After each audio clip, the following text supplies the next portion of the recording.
A few months ago, I put up a video about the deck that I built in my backyard. If you know me, you know I love to entertain and I always have people coming over and things like that. So I built a deck. It had a canopy tent. Beautiful.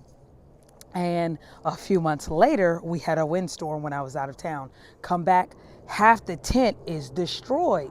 Now, I had it grounded with cinder blocks and things like that, but if there are extremely strong winds, you have to take that tent down because it's going to help pull the wind, or the wind will pull and push it in every kind of direction.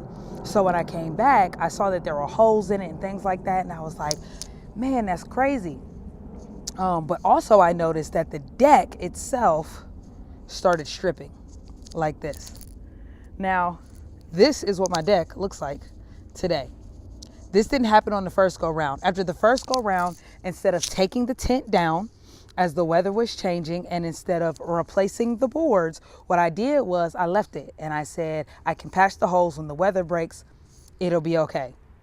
And the reality is this disaster right here exposed me for two reasons. Number one, I was lazy by not taking down the tent, or at least taking down the tarp that covers the structure, the frame, because that is not made to bear the weight of snow and rain. And so you could see even now there is snow stuck in it. If you can see that. There's snow stuck in it. It's not made to carry that weight. Secondly, you see all this wood that's stripped everywhere in my backyard? That's because when I went to Lowe's and I told the guy, I said, I'm building a deck, what should I do? I took his advice instead of doing my own research, and that was a problem. And so this disaster has exposed me for the effort that I have put into the thing that I built.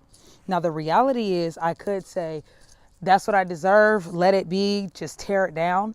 Or I could say, okay, yes, I see my failures, I see my mistakes, and now I have to rebuild and do it better. I can easily say, well, it wasn't my fault and I didn't know, but those excuses don't change the reality of the situation. This is the situation.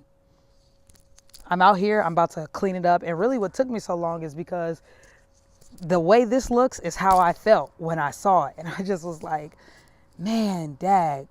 But I'm learning from it. I talked to a few people and they told me what I need. I talked to my dad. He told me what kind of wood that I need to get. So I'm going to rebuild and I'm going to do it right. The good thing is my foundation is sure. I got in the middle of this thing and jumped on it. So it's not going anywhere, but I know what I have to do to rebuild. And for you, whatever it is that you feel like has fallen apart, whether you feel like it's your fault or not, go ahead and rebuild. When you get exposed, use that to keep moving forward.